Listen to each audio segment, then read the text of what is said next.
গতকালকে গাজীপুরে ইট দিয়ে এক আল্লাহর বান্দাকে চাঁদা না দেওয়ার কারণে ইট দিয়া বলে এমন ভাবে আঘাত করেছে, বলে মাথা থেতলাইয়া একদম তাকে শহীদ করে দিয়েছে, তাকে কতল করে দিয়েছে, হত্যা করে দিয়েছে। এ যুবক ভাই, গতকালকে দেখলাম চাঁদা চাইছে, চাঁদা না দেওয়ার কারণে ইট দিয়া তাকে থতলাইয়া তাকে হত্যা করে দিয়েছে। যেই সাংবাদিক ভাই এটা রিপোর্ট করেছে, ভিডিও করেছে, রাত্রেবেলা চার দোকানের সামনে গাজীপুর চৌরাস্তা, যেখানে মানুষের বসবাস, পাশেই প্রশাসন দাঁড়ানো, সেইখানে তাকে গলা কেটে হত্যা করে দিয়েছে। কোনো প্রতিবাদ নাই। আমরা তাকায় দেখি প্রশাসন বেশি আছে, কিন্তু অপরাধও বেশি হচ্ছে। যেই প্রশাসনকে রাখা হয়েছে অপরাধ দমন করার জন্য, সেই প্রশাসনের ছত্রছায়ায় অপরাধ হচ্ছে, ঠিক কিনা? নবীর কথা, আমার কথা নয়।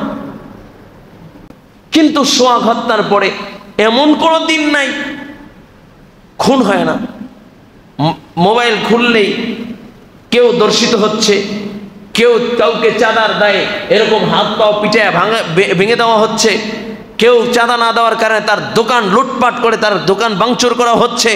এমন একটা দিন নাই এ নিউজ হয় না। ও যুবক ভাই, কবে তোমার বিবেক জাগবে? কবে তুমি সজাগ হবা? যখন কোন বুদ্ধিমান যুবক তোমরা যখন দাঁড়ায় যাবা, ইসলামের পক্ষে কথা বলবা, ইসলামের আদর্শ দিয়ে আল্লাহ তাআলার দ্বীনকে পরিপ্রতিষ্ঠা করবা, কোরআনী আইন যখন চালু করবা, বাংলার জমিনে কোনো খুনির দায়ী হবে না, কোনো ব্যক্তি কোনো চাঁদাবাজির ঠাঁই হবে না। কোন ব্যক্তি খুন করে, দর্শন করে, টেন্ডারবাজি আর চাঁদাবাজি করে রক্ষা পাবে না। মানুষগুলো নিরাপদে ঘুমাইতে পারবে, ঠিক কিনা যারা বলেন? অনেকের ব্যথা লাগতে পারে, কষ্ট লাগতে পারে, কিন্তু আপনার চেয়ে আমার বুকের ভিতরে ব্যথা বেশি।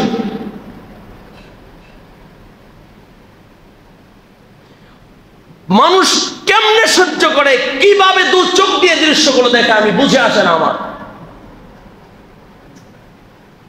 আপনার চোখের সামনে একটা বার কল্পনা করেন তো, যেই লোকটাকে হত্যা করেছে, ইট দিয়া তাকে এরকম আঘাত কইরা করে, শুধু আঘাত কইরা ক্ষান্ত হয় নাই, ঠিক সোহাগের গায়ের উপরে যেমনি ভাবে লাফাইছে মারার পরে, পাথর দিয়ে হত্যা করার পরে, ঠিক তেমনি ভাবে তার গায়ের উপরে লাফাইছে। এবং এই দৃশ্য আপনার ছেলের সাথে যদি হতো, তাহলে আপনি কেমনে সহ্য করতে পারতেন?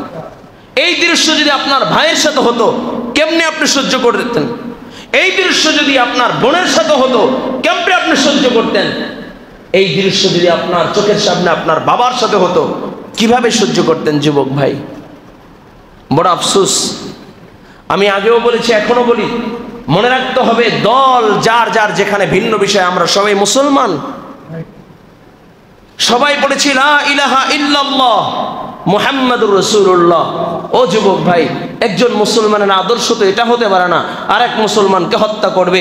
একজন মুসলমানের আদর্শ তো এটা হতে পারে না আরেকজন মুসলমানের ব্যবসা বাণিজ্যকে লুটপাট করে তারকে পথের ফকির বানায় দিবে। এটা তো মুসলমানের আদর্শ হতে পারে না।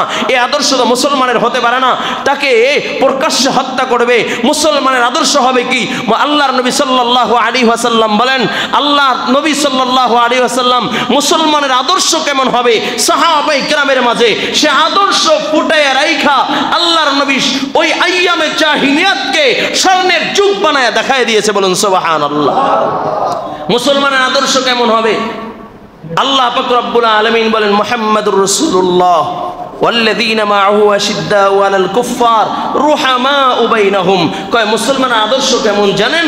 মুসলমান হবে বেঈমান কাফেরদের বিরুদ্ধে শক্ত আর গরম, আর মুসলমানের জন্য হবে রুহামাউ বাইনাহুম, বলে সফট হৃদয়ের, বলে উদার মনের, বলে তাদের জন্য তাদের ব্যবহারটা হবে কোমল।